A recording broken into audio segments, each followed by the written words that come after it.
بلکہ میں تو کہتا ہوں عورت کے لیے جنت میں جانا زیادہ آسان کام ہے۔ آج تک آپ نے وہ حدیث سنی ہے عورتیں جہنم میں زیادہ جائیں گی، عورتیں بیچاری ایک دم ڈر گئی ہم لوگ جہنم میں زیادہ جائیں گے، لیکن عورت جنت میں بھی جا سکتی ہے۔ بہت آسان طریقہ بتا رہا ہوں، 4 کام کر لے عورت جنت میں چلی جائے۔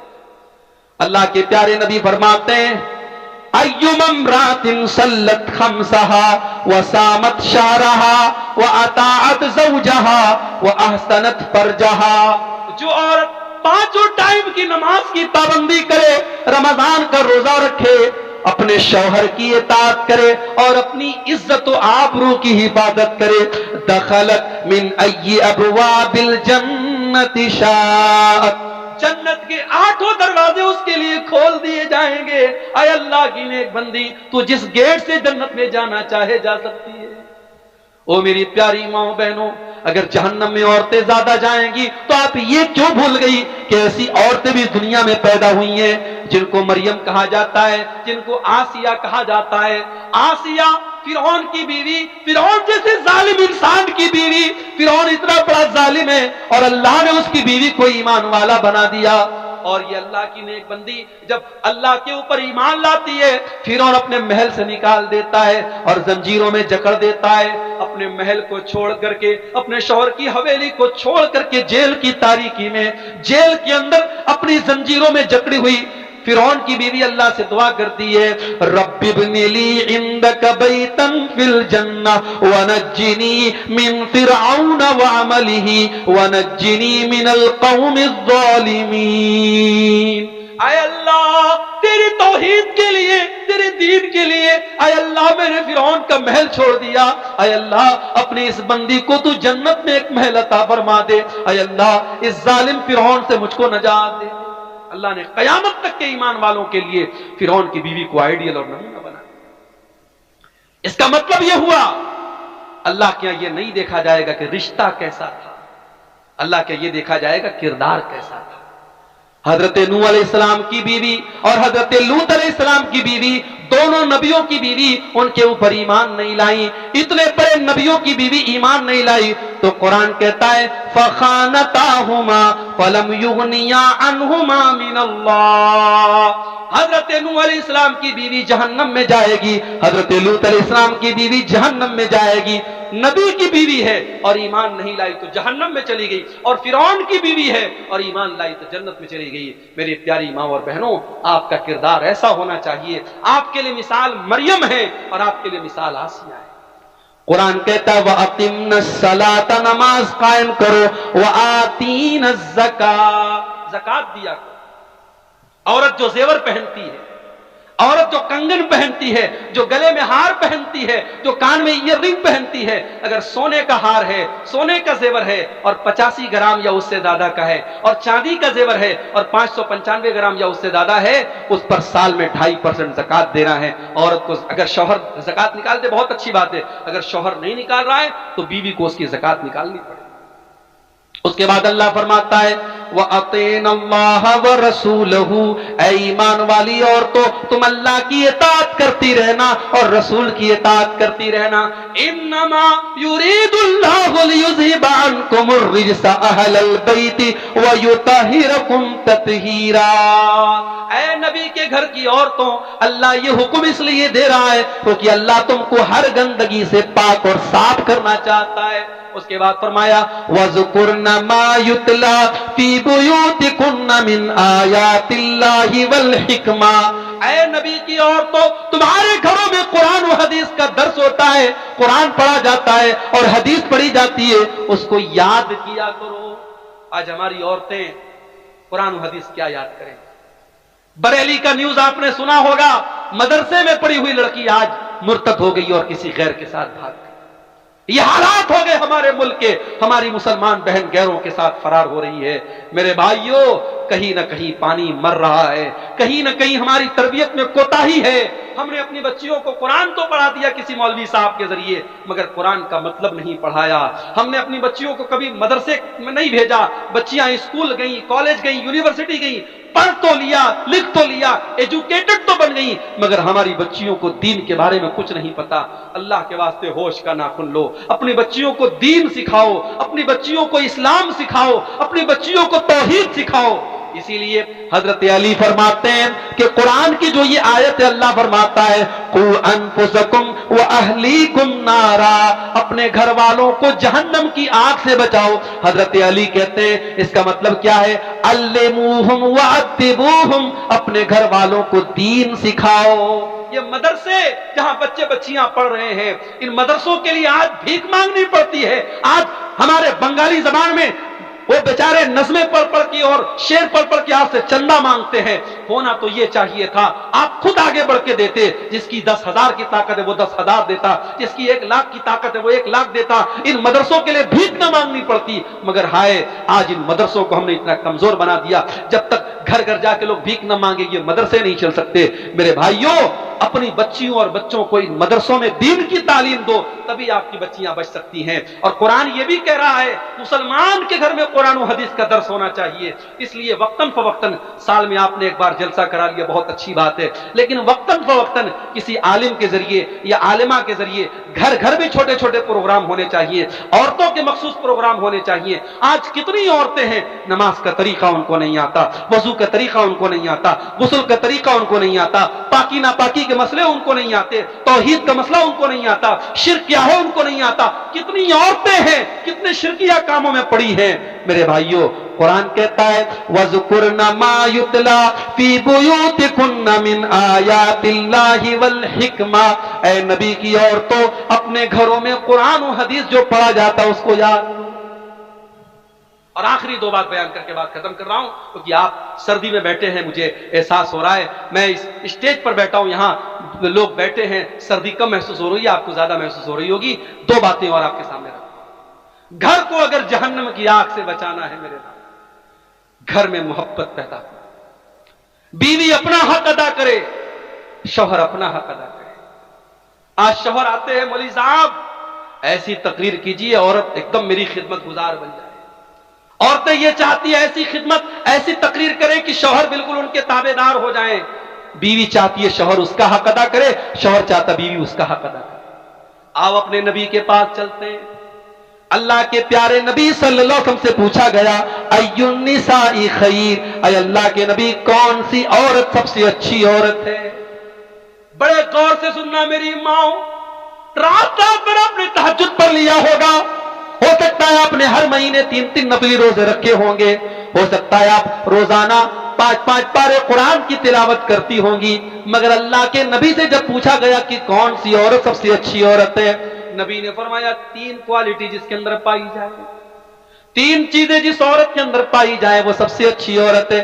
التی تسرہ اذا نظر، جب شوہر دیکھے تو خوش ہو جائے۔ یا تو الٹی بات ہے، شوہر گھر میں آتا ہے، بال بکھرا ہے، کپڑے مہک رہے پسینے سے، تیل کی بدبو آ رہی ہے، مسالے کی بدبو آ رہی ہے، ہاں شادی میں جانا ہے تو 1 گھنٹے وہ پورا میک اپ کرے گی، پورے چہرے پر کریم پوتے گی اور پاؤڈر لگائے گی۔ اور آج کل تو ماشاءاللہ ایسا میک اپ چل رہا ہے کہ اگر عورت جو ہے اس کے موبائل پر اگر وہ فیس لاک لگا لے اور میک اپ کر کے اپنے موبائل پر فیس وہ اوپن کرنے کی کوشش کرے تو موبائل کہے گا محترمہ کون ہے آپ؟ بچہ نہیں پہچانے گا ماں کو، ایسا میک اپ ہو رہا ہے بیوٹی پارلر کے اندر۔ تو شوہر کے لیے کوئی میک اپ نہیں کر رہی ہے، جبکہ تیرے میک اپ کا حقدار تیرا شوہر ہے۔ جب تجھ کو معلوم ہے میرا شوہر رات کو 10 بجے آتا ہے، 9 بجے بیٹھ جا مرر کے سامنے، آئینے کے سامنے، اور اپنے آپ کو اتنا سجا لے، اتنا سوار لے، اتنا خوبصورت بنا لے کہ شوہر جب باہر کی ٹینشن لے کے آئے اور بیوی کا چہرہ مسکراتا ہوا دیکھے، اس کے بدن کی خوشبو کو محسوس کرے تو شوہر کی ساری تھکاوٹ دور ہو جائے۔ التی تسرہ اذا نظر، جب شوہر دیکھے تو خوش ہو جائے۔ دوسری چیز وَتُطِيعُهُ إِذَا أَمَرَ، جب شوہر کوئی حکم دے تو مانے۔ یہاں تو ہوتا ہم کیوں مانے؟ ہم کوئی اس کی نوکرانی ہے؟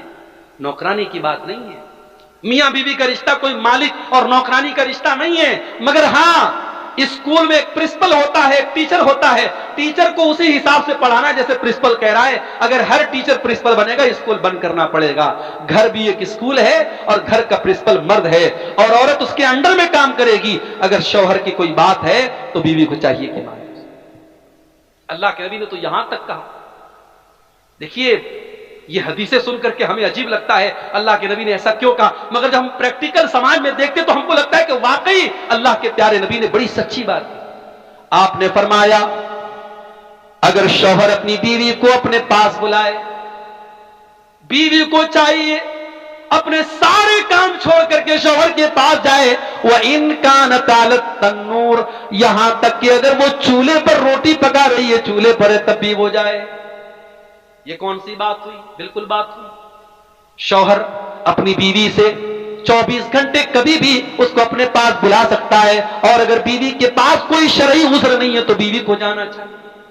اور اگر بیوی انکار کرتی ہے، اللہ کے نبی فرماتے ہیں جس بیوی کا شوہر اس حال میں سو جائے کہ بیوی کو وہ دعوت دے اور بلائے اور بیوی اس کے پاس جانے سے انکار کر دے، بلا کہ کوئی مجبوری ہو، کوئی بیماری ہو، کوئی بات تو الگ بات ہے، اگر بغیر کسی عذر کے بیوی شوہر کی بات ماننے سے انکار کر دے، لعنتها الملائکۃ حتی تصبح، تو صبح تک فرشتے اس عورت پر لعنت کرتے ہیں.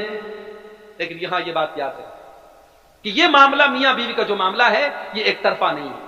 اگر بیوی کو چاہیے کہ شوہر کے جذبات کا خیال رکھے تو شوہر کو بھی چاہیے کہ بیوی کے جذبات کا خیال رکھے. یہ زور زبردستی کا رشتہ نہیں ہے، یہ محبت کا رشتہ ہے، یہ ماننے منوانے کا رشتہ ہے.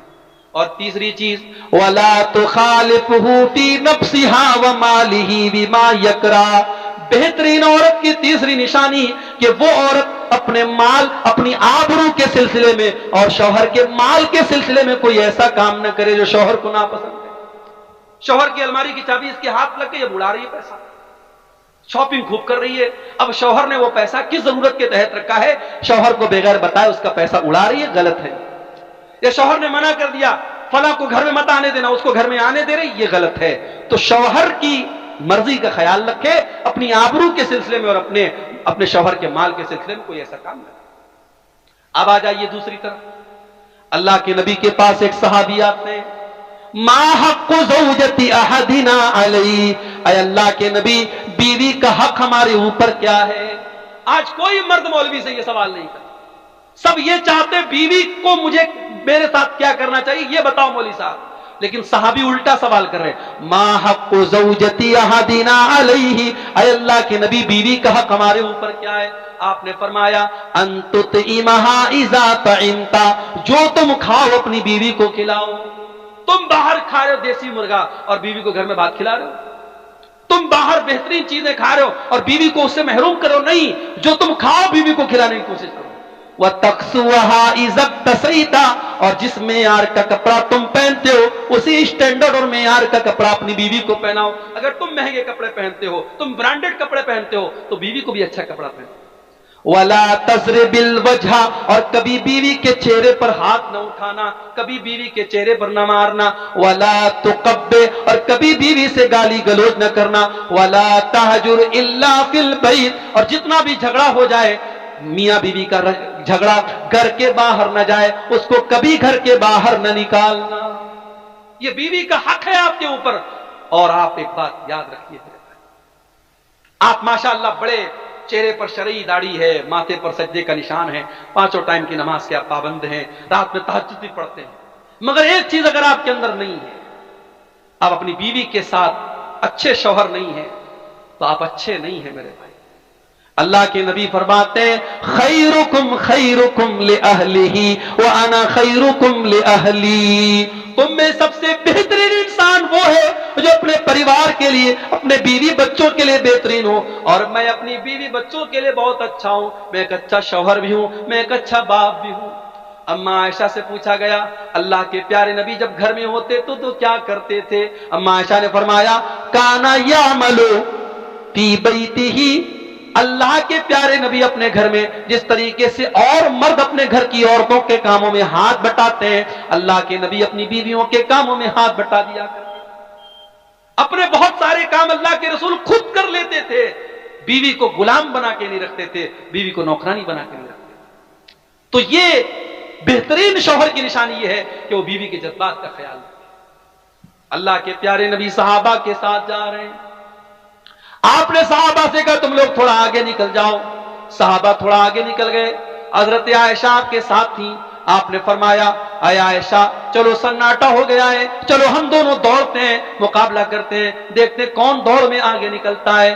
اما عائشہ نئی نئی شادی ہوئی تھی، دبلی پتلی تھی، وزن کم تھا، جب دوڑنے لگی اللہ کے پیارے نبی پیچھے رہ گئے اور اما عائشہ آگے نکل گئی۔ اما عائشہ کو بہت مزہ آیا، انہوں نے ہنستے ہوئے فرمایا کہ اے اللہ کے نبی انی قد سبقتک، میں تو آپ سے آگے نکل گئی، آپ تو پیچھے رہ گئے۔ اللہ کے نبی مسکرا گئے، خاموش ہو گئے، کوئی جواب نہیں۔ کچھ دنوں کے بعد ایک اور سفر تھا، اس سفر میں بھی آپ نے صحابہ سے کہا تھوڑا آگے نکل جاؤ، اور اتفاق سے اس سفر میں بھی حضرت عائشہ آپ کے ساتھ تھی۔ آپ نے فرمایا عائشہ بہت دن ہو گئے، چلو ایک بار پھر ہم دونوں ریس کرتے ہیں، دوڑ کا مقابلہ کرتے ہیں، دیکھتے ہیں کون آگے نکلتا ہے۔ اما عائشہ فرماتی ہیں اب اس مرتبہ میں تھوڑی موٹی ہو گئی تھی، میرا بدن تھوڑا فربا ہو گیا تھا، میرے بدن پہ تھوڑی چربی آ گئی تھی، جب اس مرتبہ میں دوڑنے لگی تو میں پیچھے رہ گئی اور اللہ کے پیارے نبی آگے رہ گئے۔ اللہ کے نبی نے ہنستے ہوئے فرمایا ہاذہ بتلکا، اے عائشہ شاید تم بھول گئی اس دن کا بدلہ آج میں نے لے لیا۔ یہ اللہ کے رسول کا واقعہ میں آپ کو بتا رہا ہوں میرے پیارے ساتھیوں، یہ سیرت النبی کا واقعہ آپ کو بتا رہا ہوں۔ اللہ کے نبی اس طریقے سے اپنی بیویوں سے ہنسی مذاق بھی کرتے تھے، ان کے جذبات۔ ایک مرتبہ مسجد نبوی میں حبشی لوگ نیزوں کا کھیل کھیل رہے تھے، حضرت عائشہ اچک اچک کے دیکھ رہی تھیں۔ اللہ کے نبی نے کہا عائشہ تم دیکھنا چاہتی ہو؟ اللہ کے نبی کھڑے ہو گئے اور حضرت عائشہ اللہ کے رسول کے کندھے پر سر رکھ کر کے اس کھیل کو دیکھنے لگی، اور تب تک دیکھتی رہی جب تک تھک نہ گئی۔ جب تھک گئی اللہ کے نبی نے کہا عائشہ کیا بات ہے؟ کہا اللہ کے نبی میں اندر جاتی ہوں۔ اللہ کے پیارے نبی اس طریقے سے اپنی بیویوں کے جذبات کا خیال رکھتے تھے۔ میرے بھائیوں رشتے محبت سے چلتے ہیں، رشتے قانون کے ڈنڈے سے نہیں چلتے ہیں، رشتے کچھ مان کر کچھ منوا کر کے چلتے ہیں۔ بیوی یہ سوچے شوہر میرے اشاروں پہ ناچے، شوہر یہ سوچے کہ بیوی میری غلام بن جائے، ایسے کام نہیں چلتا ہے۔ یہ محبت کا رشتہ ہے، یہ سکون کا رشتہ ہے۔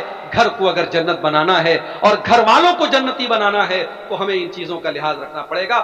دو پوائنٹ اور بات کر کے بات ختم کر رہا ہوں، 2 بجنے والے ہیں۔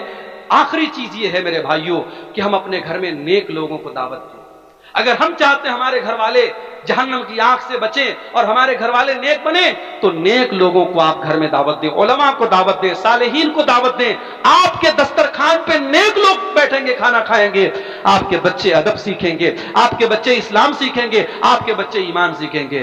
حضرت نوح علیہ السلام اللہ سے دعا کرتے ہیں ربی اغفر لی ولوالدی ولمن دخل بیتی مؤمنا وللمؤمنین والمؤمنات، اے اللہ مجھے بھی بخش دے، میرے ماں باپ کو بھی بخش دے، اور اے اللہ جو ایمان والا میرے گھر میں داخل ہو تو اس کو بھی بخش دے۔ پتہ یہ چلا کہ حضرت نوح علیہ السلام اپنے گھر میں ایمان والوں کو دعوت دیتے تھے۔ آپ اپنے گھر میں شرابیوں کو بلا کے کھانا کھلا رہے ہیں، زانیوں کو بلا کر کے اپنے دسترخوان پہ دعوت دے رہے ہیں، اس سے گھر میں برکت نہیں آئے گی۔ نیک اور صالح لوگوں کو آپ دعوت دیجئے۔ اور آخری چیز یہ ہے میرے بھائیوں کہ آپ جو ہے دعا کیجئے۔ اگر آپ کو لگتا ہے کہ آپ کے گھر میں کوئی برائی ہے، آپ کا بچہ غلط راستے پر چل رہا ہے، آپ کی بیوی اللہ کی نافرمان ہے، آپ اس کی اصلاح کی کوشش کیجئے اور اللہ سے دعا کیجئے۔ 2 دعائیں میں سکھا رہا ہوں، اس کو یاد کر لیجئے۔ پہلی دعا آپ کو قرآن کے 19ویں پارے میں ملے گی۔ 19ویں پارے میں سورہ فرقان کے آخر میں آپ کو یہ دعا ملے گی۔ اللہ کے نیک بندے یہ دعا اللہ سے کرتے ہیں، ربنا هب لنا من ازواجنا وذرياتنا قرۃ اعین واجعلنا للمتقین اماما، اے اللہ ہمارے بیوی بچوں کو ہماری آنکھوں کی ٹھنڈک بنا دے، اور اے اللہ ہمیں تو متقیوں کا امام بنا دے۔ آپ کی بیوی بچے آپ کی آنکھوں کی ٹھنڈک کب بنیں گے؟ جب آپ کی بیوی آپ کو نماز کے لیے اٹھائے گی۔ فجر کی 5 بجے اذان ہو رہی ہے، اذان کی آواز آپ کے کانوں میں جا رہی ہے اور آپ کمبل اوڑھ کے لیٹے ہیں اور بیوی آپ کو جھجوڑ کر کے اٹھاتی ہے، اٹھیے جائیے نماز پڑھیے۔ آپ کو سگریٹ پیتا ہوا دیکھ کر کے آپ کی بیوی ٹوک رہی ہے، یہ چندے آ رہے ہیں، اللہ تعالیٰ ان کو قبول کرے، مجھے نام نہیں پتا کس نے تعاون کیا ہے، اللہ قبول کرے۔ میں یہ کہہ رہا ہوں میرے بھائیوں کہ آپ کی بیوی اور بچے جب اللہ کے فرما بردار بنیں گے تب آپ کی آنکھوں کی ٹھنڈک بنیں گے۔ ایمان والے یہ دعا کرتے کہ اے اللہ ہمارے بیوی بچوں کو ہماری آنکھوں کی ٹھنڈک بنا دے۔ وَجْعَلْنَا لِلْمُتَّقِينَ إِمَامًا، اور اے اللہ ہمیں تو متقیوں کا امام بنا دے، اتنا نیک بنا دے، دنیا مثال دے۔ متقی لوگ ایسے ہوتے ہیں، نیک لوگ ایسے ہوتے ہیں۔ ایک دعا آپ یہ یاد کر لیجئے، اور دوسری دعا جو ہمارے باپ ابراہیم علیہ السلام نے دعا کی تھی اس دعا کو یاد کر لیجئے۔ رب اغفر لی، حضرت ابراہیم نے دعا کی رب اجعلنی مقیم الصلاۃ ومن ذریتی ربنا وتقبل دعاء، اے اللہ مجھے بھی نماز کا پابند بنا دے اور میرے بچوں کو بھی نماز کا پابند بنا دے، اے اللہ میری دعا کو قبول کر لے۔ اپنے بچوں کے لیے دعا کیا کرو میرے بھائی، اپنی اولاد کے لیے دعا کیا کرو، اپنی اولاد کے عقیدے کے لیے دعا کیا کرو کہ اللہ مرتے دم تک میرے بچوں کو توحید پہ رکھنا۔